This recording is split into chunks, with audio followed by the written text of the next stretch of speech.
সবাই কৃষি বিভাগ বলতে বেসিক্যালি কৃষি সম্প্রসারণ অধিদপ্তরটারে বুঝি। কেন বুঝি? কারণ আমরা এতদিন আসলে এমফেসিস দিছি উৎপাদনের দিকে। কৃষি সম্প্রসারণ অধিদপ্তরের যে কাজ সেটা হচ্ছে আসলে উৎপাদনের দিকে আমরা এমফেসিস দিছি, কারণ হচ্ছে আমার যেইভাবে জনসংখ্যা বাড়তেছে এবং যেইভাবে কৃষি জমির পরিমাণ কমতেছে, এর ফলে যেটা হয়েছে আমরা এতদিন উৎপাদনের দিকে খুব এমফেসিস দিছি। আলুর কোল্ড স্টোরেজের যেটা কথা বলছেন, আলুর কোল্ড স্টোরেজের যেটা মূল্য নির্ধারণ করে দিছে, আবার যারা কোল্ড স্টোরেজের মালিক তাদের বিষয়টাও দেখতে হয়। দুইটা বিষয়ই আমার মিনিমাইজ করতে হয়। ধরেন বিদ্যুৎ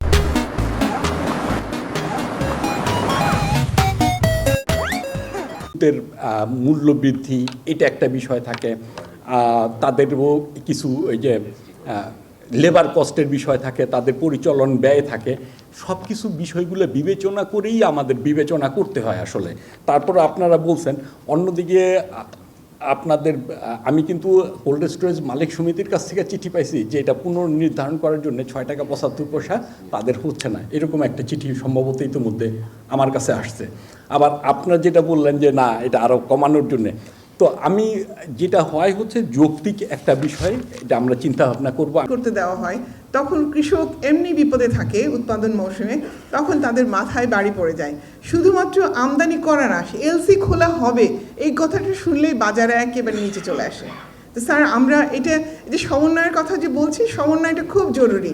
যেমন আমরা এখানে কৃষি ডিপার্টমেন্টের সব লোকজন আছি, কিছু বাইরে থেকে আমরা এনেছি, যেমন রপ্তানি থেকে বা আমরা ভোক্তা থেকে এনেছি। কিন্তু স্যার যখন এলসি খোলা হয় বা বাণিজ্য বিপণন বিষয়টা কিন্তু শুধুমাত্র কৃষি মন্ত্রণালয়ের আওতায় থাকে না, এখানে অনেক বড় একটা সমন্বয়ের প্রয়োজন হয়। আমাদের বাণিজ্য মন্ত্রণালয়ের সাথে কথা বলতে হয় বা সেই সমন্বয়গুলো হয় কখন কি হচ্ছে। তাহলে এই উৎপাদন মৌসুমে এলসি খোলাটা এটা একটা বড় সমস্যা। আর স্যার আপনি ভূমি মন্ত্রণালয় থেকে আসছেন, আমাদের যে হাট বাজারগুলো আছে ঢলনের সাথে সাথে আরও একটা বড় সমস্যা স্যার, বারবার তাদের কম কথা বলতে বলা হয়েছে তাই তারা বলেনি। ঢলনের সাথে আরও একটা বড় সমস্যা হচ্ছে বাজারের টোল। আপনি বাজার থেকে কত দূরে আছেন, পেরিফেরি থেকে কত দূরে আছেন সেটা বড় কথা নয়, আপনাকে বাজারের টোল দিতে হবে। একেবারে মনে করেন মানে অদৃশ্য থেকে উপস্থিত হয়ে যাবে টোল আদায়কারী আপনার প্যাকেট পূরণ হয়ে গেলে, এবং সে টোল ওখান থেকে আদায় করবে, সে আপনি পেরিফেরি থেকে যত দূরে থাকেন। এটা নিয়ে আমরা কথা বলেছি, এবং এটা নিয়ে আসলে কাঁচামালের ক্ষেত্রে আপনি কৃষক যদি জমি থেকেও বিক্রি করে, এটা ওনারা সময় পেলে আর একটু বলতে পারতো স্যার, জমি থেকেও যদি বিক্রি করে তাও তাকে টোল দিতে হয়, হয় না? হ্যাঁ, কোথায় আছেন আপনি সেখান থেকে আপনাকে টোল নিয়ে দিতে হবে। তো এইটা ওই যে অদৃশ্য সিন্ডিকেট বলা হয়, কিন্তু এটা অদৃশ্য নয় স্যার, এটা একদম দৃশ্যমান, এবং তারা কাগজও দেয়। তো এই বিষয়টা আমাদের অ্যাড্রেস করা দরকার কৃষককে বাঁচানোর জন্য। আর স্যার আরেকটা প্রস্তাব ছিল আমার, যে হয়তো আগামী মৌসুমে এটা সম্ভব হবে কিনা, সেটা হচ্ছে আমের মৌসুমে ঢাকায় যদি আমাদের একটা ডেডিকেটেড আমের বাজার হয়, শুধু আমের মৌসুমে নয়, যখন যেই মৌসুম হবে এরকম যদি আমরা, যেহেতু 4-5টা নিয়ে ফসল নিয়ে আমরা ভ্যালু চেইন প্রমোশনাল বডি তৈরি করছি, তাহলে অ্যাটলিস্ট এই 5টা ফসল দিয়ে আমরা শুরু করতে পারি, যে যখন মৌসুম হবে তখন ঢাকায় একটা ডেডিকেটেড মার্কেট হতে পারে, যেই মার্কেটে কৃষকরা সরাসরি ওখানে যাবে। মানে আমরা আমাদের কাঁচামালের গন্তব্য ওই ব্যবসায়ীর আড়ত যতদিন থাকবে ততদিন আমরা আড়তদারের কাছে জিম্মি থাকবো, কিন্তু আমার কাঁচামালের গন্তব্য যদি আড়ত ছাড়া অন্য আরও জায়গায় হয় তাহলে কিন্তু চাষি বার্গেনিং করতে পারবে। এই যে রাজশাহী অঞ্চলের আঞ্চলিক বিপণন কর্মশালা, এটা হচ্ছে কৃষি বিপণন অধিদপ্তরের পার্টনার প্রোগ্রাম কর্তৃক আয়োজিত। এই প্রোগ্রামের মেইন উদ্দেশ্য হচ্ছে আমাদের এই পার্টনার প্রোগ্রামের যে কৃষি বিপণন অধিদপ্তর যে কাজগুলি করছে সেইগুলি আসলে সমস্ত স্টেক হোল্ডারদেরকে জানানো।